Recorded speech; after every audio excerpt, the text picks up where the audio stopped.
rios, mares, oceanos, lagos, águas subterrâneas, em aquíferos, água da chuva, águas congeladas, em geleiras. O planeta Terra é quase todo água. Mas não temos uma reserva inesgotável de água potável, porque quase toda a água do mundo é salgada. E parte dela é de difícil acesso, está em geleiras e sob a terra. De água potável, boa para beber, sobra muito pouco, 0,007%. Rússia, China, Canadá e Brasil são os países com mais reserva de água natural. Só o Brasil tem 13% de toda a água doce do mundo, com grandes bacias hidrográficas, mas com distribuição desigual em seu território, com regiões onde há muita água e outras pouca. 70% dos recursos hídricos brasileiros estão concentrados na bacia amazônica. Na Amazônia você tem em torno de 20 milhões de habitantes. Nós temos, na região metropolitana de São Paulo, 20 milhões, a mesma quantidade de toda a Amazônia, só que aqui nós temos 1,6 da água disponível no Brasil. O que faz com que, em que pese temos muita oferta hídrica, localmente nós tenhamos dificuldades graves e agudas de abastecimento hídrico. E como nós brasileiros gastamos as nossas reservas de água? São 8% para uso pessoal. A porção quase triplica quando se trata de indústrias, comércio e serviços. No processo industrial, a água é utilizada de maneiras as mais diversas. Às vezes para refrigerar uma caldeira, outras vezes para agregar outros elementos químicos ou separar outros elementos químicos. A água ela tem múltiplas funções. Após ela passar por esse processo produtivo, você tem que recuperar essa água e separá-la dos demais elementos que foram agregados nesse processo todo. Tratar para você devolver nas mesmas condições das que você captou ou em condições melhores. Mas o setor que mais consome água é a agricultura. 70% vão para irrigação de lavouras e criação de animais. No Brasil, em geral, o que se usa é o pivô central e a partir dali você faz a distribuição e você tem uma grande perda. Existem algumas experiências por gotejamento, então você faz por calhas, a água vai correndo e aí vai pingando só o necessário em cima da planta e você não tem um desperdício do pivô que espalha por todo lugar e não só a planta, como o próprio solo acaba recebendo muita água, né? E no Brasil, boa parte da água tratada também é desperdiçada antes de chegar às torneiras.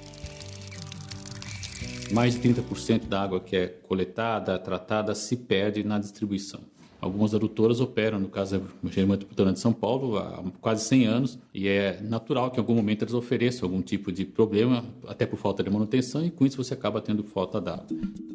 A previsão é de que em 10 anos, mais da metade da população mundial vai sofrer com a escassez de água. E já há disputas por ela em conflitos internos ou entre países. Existem autores que dizem que o próximo grande conflito internacional será por conta da água, entre os países que possuem e os países que não possuem.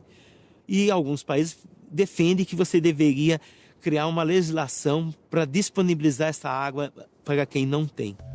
Para a ONU, um futuro mais promissor para a água está em políticas públicas de gerenciamento, regulação do uso da água, manejo sustentável em todos os setores e campanhas de conscientização. Quer um exemplo? Uma pessoa não precisa mais do que 50 a 100 litros de água por dia para higiene e consumo. Isso é possível com banhos menos demorados. Em vez de mangueira, baldes para lavar carros e quintais. Manutenção de canos e torneiras para evitar vazamentos. Toda a economia é válida. Na casa do Juvenal e da Cássia, ninguém desperdiça água. Seja para escovar dentes, fazer a barba, lavar louça. Aqui se reusa até a água que sai da máquina de lavar roupa. Eu pego a mangueira da água e jogo no tanque. E separo a água do primeiro enxágue, que vem com sabão, que aí eu com essa água eu já lavo os panos de chão. Limpo toda a minha casa durante a semana com isso. A água também pode ser usada sem resultar em consumo ou redução. Isso acontece nas hidrelétricas que produzem energia para o país. Na pesca, lazer e esportes. Ou nas vias de transporte, as hidrovias, que levam pessoas e cargas pelos rios. A água é um bem público e é lei garantir o acesso à água potável de qualidade. E para ser consumida, ela precisa passar por estações de tratamento que limpam a água num processo que envolve várias etapas. Depois de eliminar a matéria orgânica e outros resíduos, a água recebe produtos químicos que ajudam a separar a sujeira.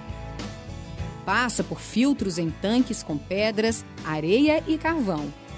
E é desinfetada com cloro e flúor.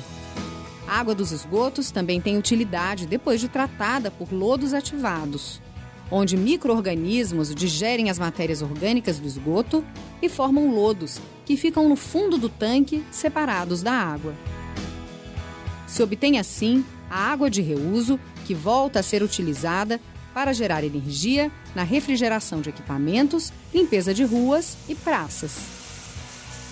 Tratar o esgoto é a forma correta de aumentar a oferta de água, evitar doenças e reduzir a poluição de mananciais que mata organismos e plantas que precisam de água limpa para viver.